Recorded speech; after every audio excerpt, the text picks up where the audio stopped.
Hello friends, welcome to Dhruv world Malayalam recipes. എൻ്റെ പേര് ആശ വിനീത്.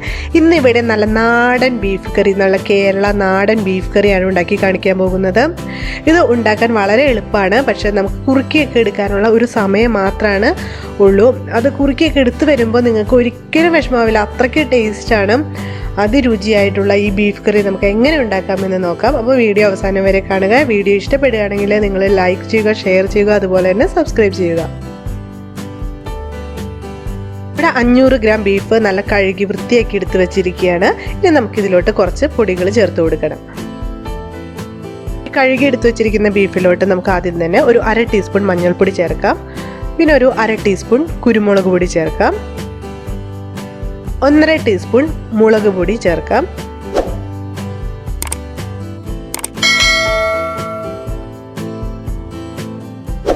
ഒന്നര ടീസ്പൂൺ തന്നെ ഒരു മല്ലിപ്പൊടി ചേർക്കാം നമുക്ക്. പിന്നെ ഒരു 1/2 ടീസ്പൂൺ ഗരം മസാല, ഒരു 1/4 ടീസ്പൂൺ ഉലുവാപ്പൊടി, പിന്നെ ഒരു ടീസ്പൂൺ ലെമൺ ജ്യൂസ്, ആവശ്യത്തിന് ഉപ്പ്. ഇവിടെ ഞാൻ 1 ടീസ്പൂൺ ഉപ്പാണ് ഇപ്പോൾ ചേർത്തിരിക്കുന്നത്. ഇനി ഒരു 1/2 കപ്പ് വെള്ളം കൂടി ചേർത്തിട്ട് നന്നായിട്ട് ഇളക്കണം. ഒപ്പം നമുക്ക് കുറച്ച് വെളിച്ചെണ്ണ ഒഴിച്ചു കൊടുക്കാം. ഇത് 1 ടേബിൾ സ്പൂൺ വെളിച്ചെണ്ണയാണ് ഒഴിച്ചിരിക്കുന്നത് കേട്ടോ. എന്നിട്ട് ഇതുപോലെ നന്നായിട്ട് ഇളക്കി കൊടുക്കാം.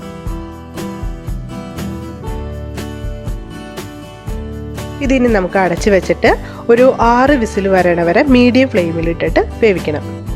നാടൻ ബീഫ് കറിയല്ലേ ഇവിടെ ഉണ്ടാക്കാൻ പോകുന്നത്, അതുകൊണ്ട് ഞാനൊരു നാടൻ ചട്ടിയാണ് എടുത്തിരിക്കുന്നത്, നമ്മുടെ മൺചട്ടി.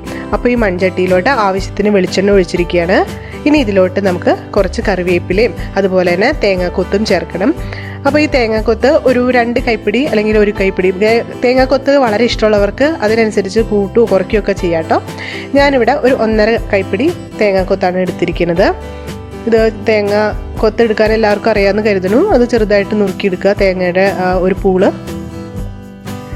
ഇത് നമ്മുടെ വെളിച്ചെണ്ണയിലിട്ട് നന്നായിട്ട് മൂപ്പിക്കുക. എന്ന് വെച്ചിട്ടുണ്ടെങ്കിൽ കരിയാൻ പാകത്തിനല്ല, ഒരുവിധം ഒന്ന് ചെറുതായിട്ട് ചുവന്ന് വന്നാൽ മതി. അപ്പോൾ ഒരു നല്ല മണം ഇപ്പം തന്നെ വന്നു തുടങ്ങും കേട്ടോ. ഇതിലേക്ക് ഇനി നമുക്ക് ഇഞ്ചിയും വെളുത്തുള്ളിയും ചതച്ച് ചേർക്കണം.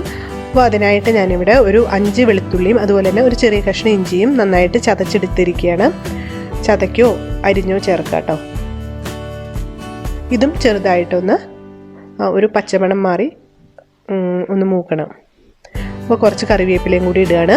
എന്നിട്ട് നന്നായിട്ട് അതൊന്ന് മൂക്കാനായിട്ട് വെയിറ്റ് ചെയ്യണം. അപ്പോൾ ഇതൊക്കെ ഇടുമ്പോൾ തന്നെ നിങ്ങൾക്ക് ഊഹിക്കാം ഈ വെളിച്ചെണ്ണയിൽ കിടന്ന് ഇതിൻ്റെയൊക്കെ ഒരു മണം വരണത് തന്നെ. ഇത് അത്യാവശ്യം മൂത്ത് വന്നിട്ടുണ്ട്. ഇനി ഇതിലേക്ക് നമുക്ക് ഒരു 20 അല്ലെങ്കിൽ 25 ഉള്ളി ഞാൻ ഒരു 2ആയിട്ട് കട്ട് ചെയ്തതാണ്. പിന്നെ അതുപോലെ തന്നെ ഒരു സവാള എടുത്തിട്ടുണ്ട്, അത് നീളത്തിലരിഞ്ഞ് ഇത്രയും ചേർക്കുകയാണ്. ഉള്ളി മാത്രം ഇട്ടാണെങ്കിൽ വളരെ ടേസ്റ്റ് ആയിരിക്കും കേട്ടോ. ഞാനൊരു ബീഫ് ഫ്രൈ ഉണ്ടാക്കിയിട്ടുണ്ട്, ആ റെസിപ്പി, അതിൻ്റെ ലിങ്ക് ഞാൻ താഴെ ഡിസ്ക്രിപ്ഷൻ ബോക്സിൽ കൊടുക്കുക. അതിൽ ഞാൻ ഉള്ളി മാത്രം ഇട്ടിട്ടാണ് ഉണ്ടാക്കിയിരിക്കുന്നത്. അപ്പോൾ നിങ്ങൾക്ക് ഉള്ളി മാത്രം എടുക്കാൻ പറ്റുകയാണെങ്കിൽ ഉള്ളി ധാരാളം എടുക്കുക. ഈ സവാളയ്ക്ക് പകരം ഉള്ളി മാത്രം ആക്കുക. ഇപ്പോൾ ഞാനിവിടെ ഒരു 25 ഉള്ളിയും അതുപോലെ തന്നെ ഒരു സവാളയുമാണ് എടുത്തിരിക്കുന്നത്. ഇത് നന്നായിട്ട് ഒരു ബ്രൗൺ കളർ ആവണ വരെ ഒന്ന് വഴറ്റണം. ഇതിലേക്ക് നമുക്ക് കുറച്ച് ഉപ്പും കൂടി ചേർക്കാം. അപ്പോൾ നമ്മുടെ ഉള്ളിയൊക്കെ പെട്ടെന്ന് വഴറ്റി കിട്ടുമല്ലോ. പക്ഷേ നമ്മൾ പ്രത്യേകം ശ്രദ്ധിക്കേണ്ടത്, ബീഫ് വേവിക്കാൻ കാലത്ത് നമ്മൾ 1 ടീസ്പൂൺ ഉപ്പ് ചേർത്തിരുന്നു. അപ്പോൾ അത് അനുസരിച്ച് കുറച്ച് മാത്രം ഉപ്പ് ഇവിടെ ചേർത്ത് കൊടുക്കാം. നമുക്ക് ഉപ്പ് കൂടിയിട്ടുണ്ടെങ്കിൽ വളരെ ബുദ്ധിമുട്ടാണ് നമുക്കത് കുറയ്ക്കാനായിട്ട്. പക്ഷേ നമുക്ക് കുറച്ച് കൊടുത്തിട്ടുണ്ടെങ്കിൽ അവസാനമാകുമ്പോൾ നമുക്ക് ആവശ്യാനുസരിച്ച് അത് ചേർക്കാൻ പറ്റും. ഇപ്പോൾ ആവശ്യാനുസരണം ഇവിടെ നമ്മുടെ ഉള്ളിയും അതുപോലെ തന്നെ സവാളയൊക്കെ വഴറ്റിയെടുത്തിട്ടുണ്ട്. ഇനി നമുക്കിതിലോട്ട് കുറച്ച് പൊടികൾ ചേർത്ത് കൊടുക്കണം. അപ്പോൾ അതിനായിട്ട് 2 ടീസ്പൂൺ മുളക് പൊടി ചേർക്കാൻ പോവാണ്. അപ്പോൾ ബീഫ് വേവിക്കാൻ നേരത്ത് നമ്മൾ കുറച്ച് മുളക് പൊടി ചേർത്തിരുന്നു കേട്ടോ, അത് ശ്രദ്ധിച്ച് വേണം ഇതിലും ചേർക്കാനായിട്ട്. അപ്പോൾ ഇവിടെ 2 ടീസ്പൂൺ മുളക് പൊടി ചേർക്കുകയാണ്. ഇനി 3 ടീസ്പൂൺ മല്ലിപ്പൊടി ചേർക്കാൻ പോവാണ്.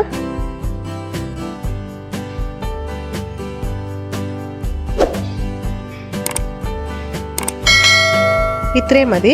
അപ്പോൾ ഇനി ഇത് നമുക്ക് പച്ചമണം ഒന്ന് മാറിക്കിട്ടണം. അതിനായിട്ട് 1 മിനിറ്റ് ഒന്ന് ജസ്റ്റ് ഇളക്കി കൊടുക്കാം. ഇതിലേക്ക് നമുക്ക് ഒരു 2 ചെറിയ തക്കാളി ചെറുതായിട്ട് അരിഞ്ഞത് ചേർക്കാം. ഇത് നന്നായിട്ട് വഴറ്റിയെടുക്കണം. ഇവിടെ തക്കാളി നന്നായിട്ട് വഴറ്റിയെടുത്തിട്ടുണ്ട്. കണ്ടില്ലേ, എണ്ണയൊക്കെ തെളിഞ്ഞ് വരണ്ട്. ആ ഭാഗത്തിന് നന്നായിട്ട് വഴറ്റിയെടുക്കണം. അപ്പോൾ ഇത് നമ്മൾ കുറച്ച് ക്ഷമയോടുകൂടി ചെയ്യേണ്ട കാര്യം തന്നെയാണ് കേട്ടോ, എങ്കിലാണ് ആ ടേസ്റ്റ് കിട്ടുള്ളൂ. ഇതിലേക്ക് നമുക്കൊരു 2.5 കപ്പ് വെള്ളം ചേർക്കാം. ഹൈ ഫ്ലെയിമിലിട്ടിട്ട് ഈ വെള്ളം നന്നായിട്ട് തിളച്ച് വരുമ്പോൾ നമുക്ക് വേവിച്ച് വെച്ചിരിക്കുന്ന ബീഫ് ഇതിലോട്ട് ചേർക്കണം. ബീഫ് ഇവിടെ വെന്ത് 6 വിസിൽ ഞാൻ അടുപ്പിച്ചിരുന്നു. അങ്ങനെ 6 വിസിലടിച്ച് ബീഫ് അത്യാവശ്യത്തിന് വെന്തിട്ടുണ്ട്, ഒരു 1/4 ഭാഗത്തോളം. ഇനി നമുക്ക് ഇതിലോട്ട് ഇട്ടിട്ട് വേവിച്ചെടുക്കണ്ടേ കേട്ടോ.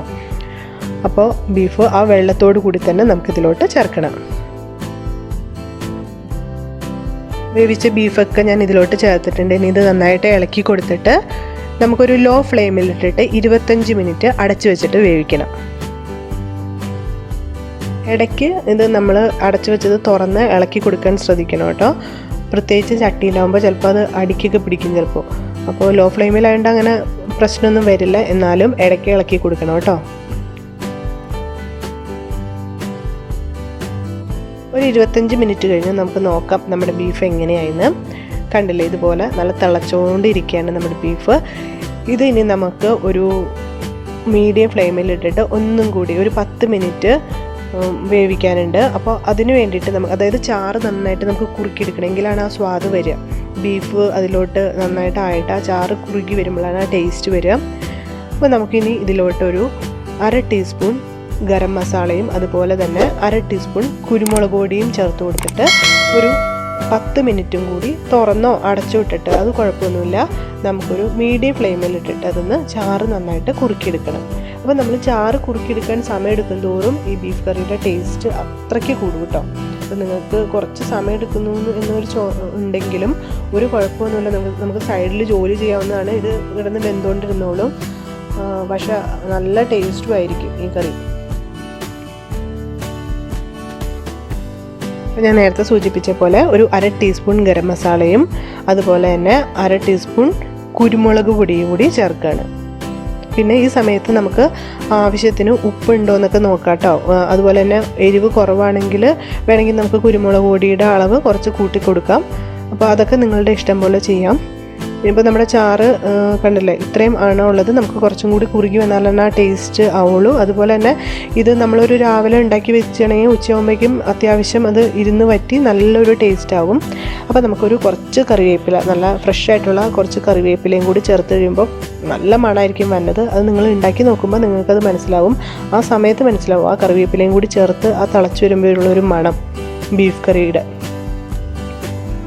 ബീഫ് കറി ഞാനൊരു 10-15 മിനിറ്റും കൂടി മീഡിയം ഫ്ലെയിമിലിട്ടിട്ട് കുറുക്കിയെടുക്കാൻ ശ്രമിച്ചിരുന്നു. അപ്പോൾ അതിനനുസരിച്ച് നിങ്ങൾ ഗ്രേവി നിങ്ങൾക്ക് ആവശ്യമനുസരിച്ച് നിങ്ങൾ അത് ചെയ്യുക കേട്ടോ. നമ്മുടെ ടേസ്റ്റി ആയിട്ടുള്ള നല്ല ബീഫ് കറി റെഡിയായി കഴിഞ്ഞു. ഇത് ഉണ്ടാക്കി കഴിഞ്ഞിട്ടുണ്ടെങ്കിൽ നിങ്ങൾക്ക് അത്ര ഇഷ്ടമാവും, ഉറപ്പായ കാര്യമാണ്. നിങ്ങളെല്ലാവരും ഈ ബീഫ് കറി ട്രൈ ചെയ്ത് നോക്കുക. നമ്മുടെ കേരള നാടൻ ബീഫ് കറിയാണ് ഉണ്ടാക്കിയിരിക്കുന്നത്. അപ്പോൾ നിങ്ങളിതൊന്ന് ട്രൈ ചെയ്ത് നോക്കുക. ശരിക്കും പറഞ്ഞാൽ മസാലയൊക്കെ അരച്ച് ചേർക്കണം. അപ്പോൾ കൂടുതലും പേരുടെ കയ്യിൽ മസാല അരച്ച് ചേർക്കാനൊക്കെ ബുദ്ധിമുട്ടാണ്, അതുകൊണ്ടാണ് പൊടികളാക്കിയത്. നമ്മുടെ നാടൻ സ്റ്റൈലിൽ തന്നെ ഉണ്ടാക്കിയ ഈ കേരള ബീഫ് കറി എല്ലാവർക്കും ഇഷ്ടമായെന്ന് കരുതുന്നു. വീഡിയോ ഇഷ്ടമാവുകയാണെങ്കിൽ ഷെയർ ചെയ്യാനും ലൈക്ക് ചെയ്യാനും അതുപോലെ തന്നെ സബ്സ്ക്രൈബ് ചെയ്യാനും മറക്കരുത് കേട്ടോ. അടുത്ത വീഡിയോ ആയിട്ട് പിന്നെയും കാണാം. Bye bye.